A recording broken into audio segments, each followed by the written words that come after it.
प्रणाम मित्रों। ओशो से जुड़ी गलतफहमियों, आरोपों, धारणाओं एवं भ्रांतियों की बात करें तो उन तमाम आरोपों में से, गलतफहमियों में से एक गलतफहमी ये भी है कि ओशो कंफ्यूजन पैदा करते हैं। जी हाँ, बहुत सारे लोगों का यही मानना है कि ओशो दो दो बातें करते हैं। ओशो को समझना बहुत मुश्किल है। कभी वे जिस बात के पक्ष में बोलते हैं उसके विपक्ष में बोलने लगते हैं। कभी वे जिस बात को सही साबित करते हैं बाद में उसी बात को खंडित कर देते हैं। कभी वे बुद्ध को ऊपर उठाते हैं तो कृष्ण को कम आंकते हैं, तो कभी कृष्ण की तारीफ करते हैं, बुद्ध को कमतर कर देते हैं। तो बहुत सारे लोग ये सोचते हैं कि ओशो को सुनने के बाद एक भ्रम पैदा होता है, कंफ्यूजन पैदा होता है और हम उलझन में पड़ जाते हैं, एक असमंजस में पड़ जाते हैं। हमें समझ नहीं आता कि ऐसा क्यों करते हैं, वो हमें कंफ्यूज कर देते हैं।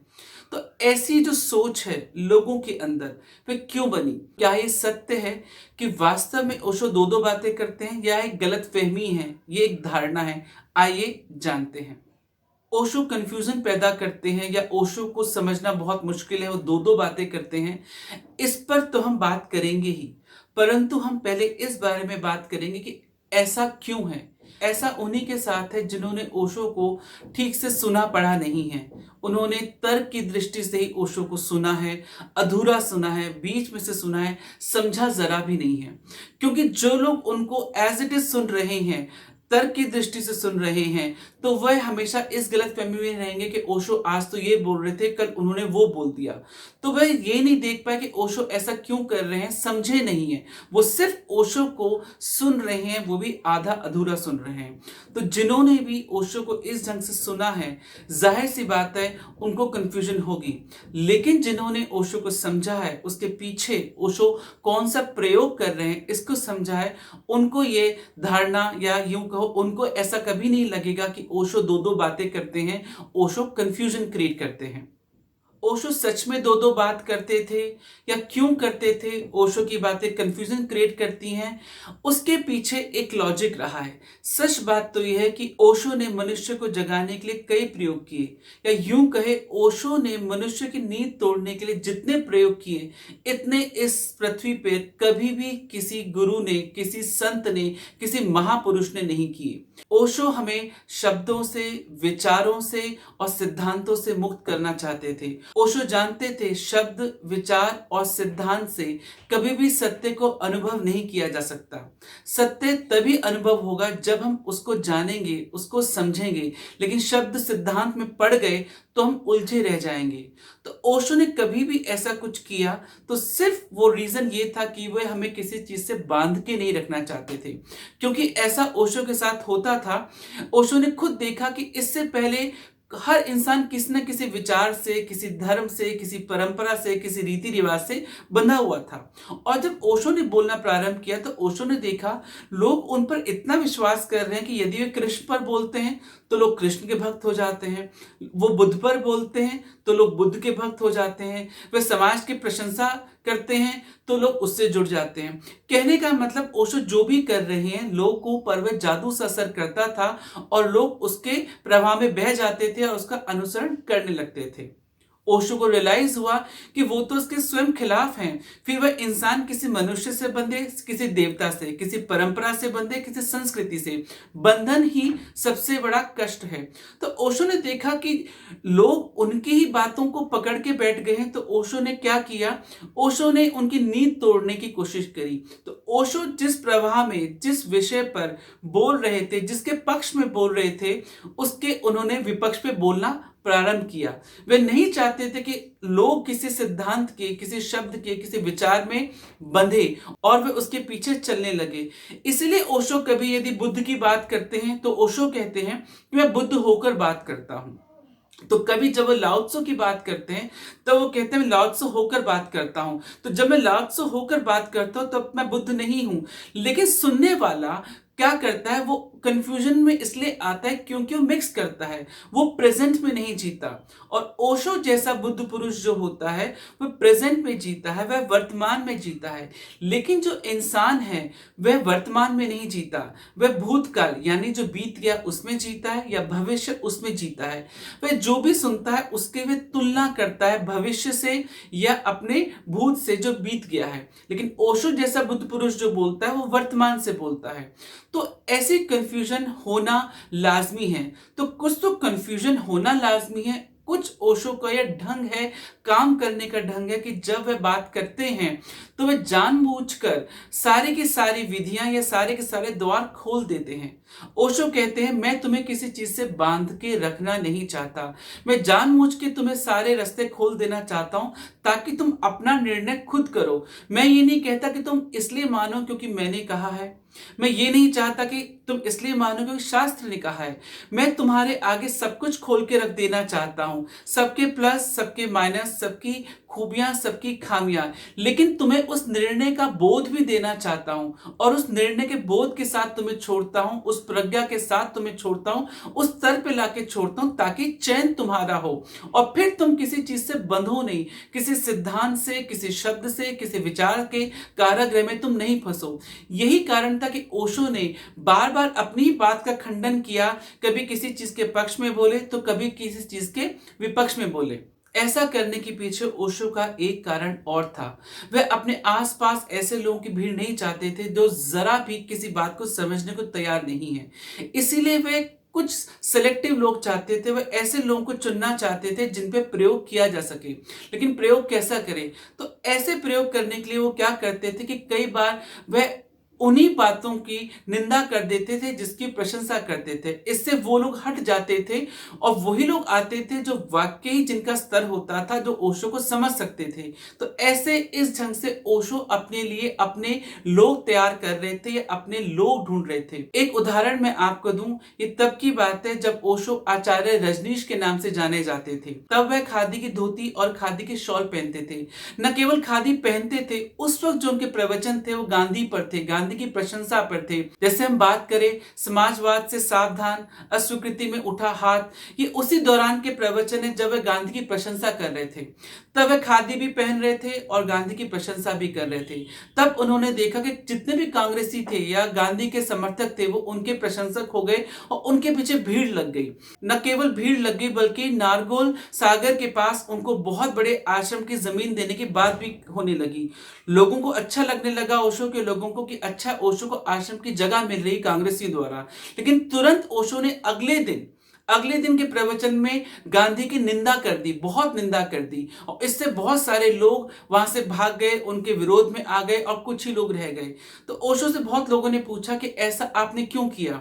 कल ही तो आप गांधी की इतनी प्रशंसा कर रहे थे और ये तो अच्छी बात थी कि आपको एक आश्रम की बहुत बड़ी जगह भी मिल रही थी। तो ओशो ने कहा, मैं नहीं चाहता कि लोग मुझसे बंधे और अंधाधुंध विश्वास करें, मैं वो लोग चाहता हूं जो वास्तविक हैं। तो जैसे उन्होंने गांधी के विपक्ष में बोला, उनके विरोध में बोला, तो बहुत सारे लोग छोड़ के चले गए। तो ओशो ने कहा, ये इंसान की हकीकत है जो एक प्रवचन के बाद छोड़ के चला जाता है, वो कितने दूर तक मेरे साथ देगा। तो कहीं ना कहीं आप इस उदाहरण से भी समझ सकते हैं कि जिस ओशो को इतनी बड़ी जमीन मिल रही थी, उस ओशो ने गांधी की निंदा करके उसी भूमि पर अपने लिए विरोध खड़ा कर लिया और काफी लोग छोड़ के चले गए। लेकिन उन्हें ऐसे में वही लोग मिले जो वाकई में दिमाग वाले थे, बुद्धिजीवी थे, जो ओशो को समझ सकते थे। तो ये ओशो के कार्य करने का ढंग था कि ओशो बवाल पैदा करते थे। न केवल बवाल पैदा करते थे, वो पहले किसी चीज का समर्थन करते थे, फिर बाद में उसका विरोध करते थे। और जैसा मैंने कहा, वे हमें किसी चीज से बांधना नहीं चाहते थे। जब उन्होंने देखा कि उनके लोग उन्हीं की चीजों से बंध रहे हैं, तो ओशो ने उनकी नींद तोड़ने के लिए उस विषय के विपक्ष में बोलना प्रारंभ किया ताकि कोई उनसे भी ना बंधे और वही लोग उनके साथ बचे जो वास्तव में उनको समझ रहे हैं कि वो क्या प्रयोग कर रहे हैं। और ऐसा ही हुआ, काफी लोग ओशो को छोड़ के चले गए और वही लोग बचे जो ओशो को समझ रहे थे। जो लोग ये सोचते हैं कि ओशो कंफ्यूजन पैदा करते हैं, ओशो दो दो बातें करते हैं, उसका एक बहुत बड़ा कारण ये भी है कि वो ओशो को ठीक ढंग से पूरा सुन नहीं पा रहे। क्योंकि होता क्या, जब हम ओशो के प्रवचन सुनते हैं, हम उन उत्तरों को पकड़ लेते हैं। तो जो भी ओशो के उत्तरों को पकड़ेगा वह कंफ्यूजन में आएगा ही आएगा। क्योंकि ओशो ने जो भी प्रवचन दिए हैं या जिसको भी उत्तर दिए हैं, वे तत्कालिक उत्तर हैं। वे ओशो किसी के प्रश्न के बाबत, किसी की समस्या के बाबत, किसी की जिज्ञासा के बाबत दे रहे हैं। अब वे किसको क्या उत्तर दे रहे हैं ये ओशो ही जानते हैं, या वही समझ सकता है जो बहुत ध्यान से सुन रहा हो या समझ सकता है। ये आम आदमी के समझ में नहीं आएगा। अगर आप उत्तरों को पकड़ेंगे तो आप हमेशा ही कंफ्यूजन में रहेंगे। आपको लगेगा कि ओशो दो दो बातें करते हैं, क्योंकि ओशो जिस तल पर सामने सामने वाले के तल पर समझाने के लिए जो कह रहे हैं वो उसके लिए कह रहे हैं, लेकिन सुनने वाला क्या सुन रहा है, किस तल पे सुन रहा है, उसके लिए नासमझी होगी ही। उदाहरण के लिए ओशो किसी भारत के इंसान को कहें कि हिमालय उत्तर में है, और वहीं चीन में जाकर चीन के किसी इंसान से कहें कि हिमालय दक्षिण में है। यदि इन दोनों उत्तरों को आप सुनेंगे तो आपको भ्रम पैदा होगा। आप सोचेंगे, कभी ओशो कहते हैं कि हिमालय उत्तर में है, तो कभी ओशो कहते हैं कि हिमालय दक्षिण में है, लेकिन दोनों ही उत्तर ठीक है। चीन की दृष्टि से देखें तो हिमालय दक्षिण पड़ता है, और भारत की दृष्टि से देखें तो हिमालय उत्तर में पड़ता है। तो ये किसको उत्तर दे रहे हैं, क्यों उत्तर दे रहे हैं, उसके लिए क्या सही है? उत्तर सही है, लेकिन अगर इसको हम ऐसे समझेंगे तो हमें हमेशा गलत लगेगा कि ओशो दो दो बातें करते हैं, एक ही बात के दो दो उत्तर देते हैं, कंफ्यूजन क्रिएट करते हैं। इस बात को मैं आपको एक और उदाहरण से दूं, जो बुद्ध की बहुत विख्यात कथा है। एक बार बुद्ध रास्ते से जा रहे थे तो उनको एक आस्तिक आदमी मिला जो भगवान में बहुत यकीन रखता था। उसने बुद्ध से पूछा, आपकी नजर में मैं आपसे जानना चाहता हूं, क्या भगवान है? तो बुद्ध ने कहा, भगवान नहीं है। और उसी रास्ते पे चलते चलते जब आगे उन्हें एक नास्तिक आदमी मिला जो भगवान पे विश्वास नहीं करता था, उसने भी बुद्ध से ये पूछा कि क्या भगवान है? तो बुद्ध ने कहा, भगवान है। तो एक ही बात के उन्होंने दो उत्तर दिए। तो जब शाम हो गई तो उनके साथ जो उनका साधक, जो उनका शिष्य चल रहा था, तो आनंद ने उनसे पूछा कि एक ही मार्ग पे जाते जाते जब आपसे एक इंसान ने पूछा कि भगवान है, तो आपने कहा नहीं है, और एक को आपने कहा है। तो जब आनंद ने भगवान बुद्ध से बात पूछी तो उन्होंने दो उत्तर दिए। पहली बात तो उन्होंने आनंद से कहा कि क्या ये उत्तर मैंने तुझे दिया? तो आनंद ने कहा नहीं। तो बुद्ध ने कहा, जब मैंने तुझे दिया नहीं, तूने ये प्रश्न पूछा नहीं, तो तूने उत्तर लिया ही क्यों? तो यही समस्या हमारे साथ है कि जब हमने पूछा नहीं, हमारी वो जिज्ञासा थी नहीं और उत्तर हमें दिया नहीं, तो हमने लिया क्यों? अब दूसरा उत्तर जो बुद्ध देते हैं, बुद्ध कहते हैं जो आदमी आस्तिक था वो इसलिए आस्तिक था क्योंकि वो माना हुआ था भगवान है। तो मैं नहीं चाहता क्योंकि माना हुआ है इसलिए वो भगवान को मान ले, तो वो गलत बात है, वो अनुभव से नहीं आया, इसलिए मैंने इसको कहा भगवान नहीं है, ताकि वे भगवान की खोज में जाए और अनुभव मिले।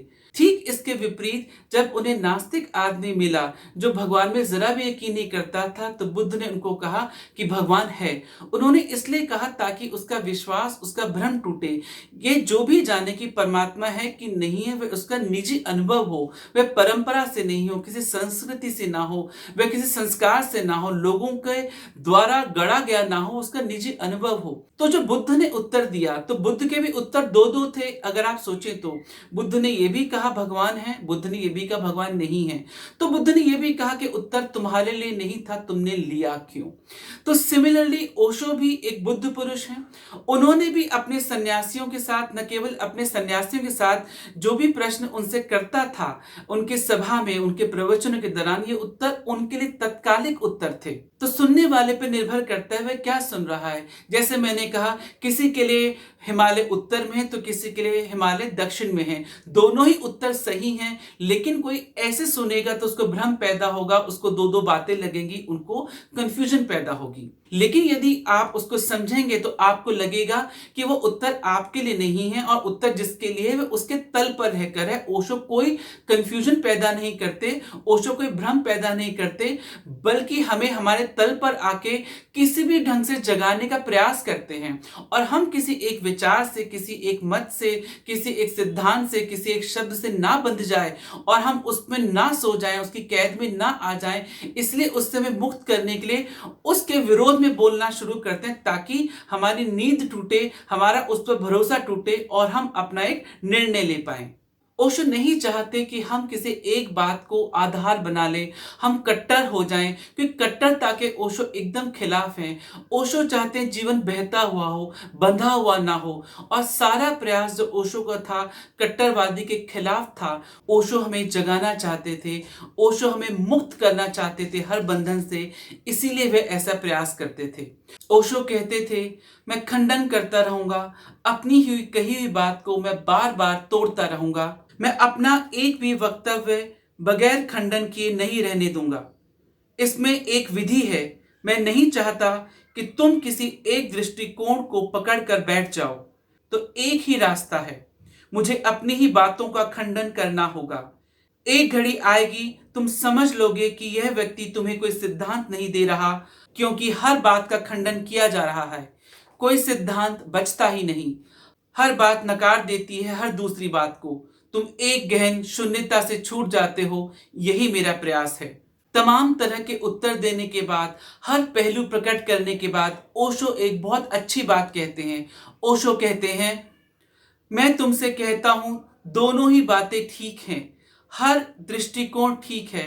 इसका मतलब ये नहीं कि मैं तुमसे कह रहा हूं दोनों मार्ग पर चलो। दोनों पर चलोगे तो मुश्किल में पड़ोगे। तुम अपने पर चलो, लेकिन दूसरे रास्तों वाले लोग भी पहुंच जाते हैं, ये बोध तुम्हें बना रहे। इसलिए मैं तुम्हें सारे मार्गों की बात एक साथ इकट्ठी कर रहा हूं। तुम्हें विरोधाभास लगेगा। धर्म की सारी भाषा विरोधाभासी है, होगी ही, क्योंकि धर्म यात्रा का प्रारंभ भी है और अंत भी। वह जन्म भी है और मृत्यु भी। हमें दोनों के पार जाना है। तो वास्तव में ओशो हमें इस द्वैत से पार जाने की कला सिखा रहे थे। जो लोग इस बात को समझ गए वो ओशो के पास ठहर गए, और जो लोग ये नहीं समझे कि ओशो हमें इन सब से पार लगाना चाह रहे हैं, वो इस बात पे अटक गए कि ओशो कंफ्यूजन पैदा करते हैं, ओशो भ्रम पैदा करते हैं, ओशो दो दो बातें करते हैं। ओशो को समझना बहुत मुश्किल है। तो यह भ्रांति, यह धारणा, ये गलतफहमी उन्हीं लोगों की क्रिएट की हुई है जो लोग ऐसा सोचते हैं, जिन्होंने ओशो को पूरा नहीं सुना, ओशो के उत्तरों को पकड़कर बैठ गए हैं और वे इस बात को समझ ही नहीं पाए ओशो क्या कह रहे हैं। आशा है आपको यह भ्रांति, यह धारणा या यह आरोप समझ में आया होगा। देखने के लिए बहुत बहुत धन्यवाद।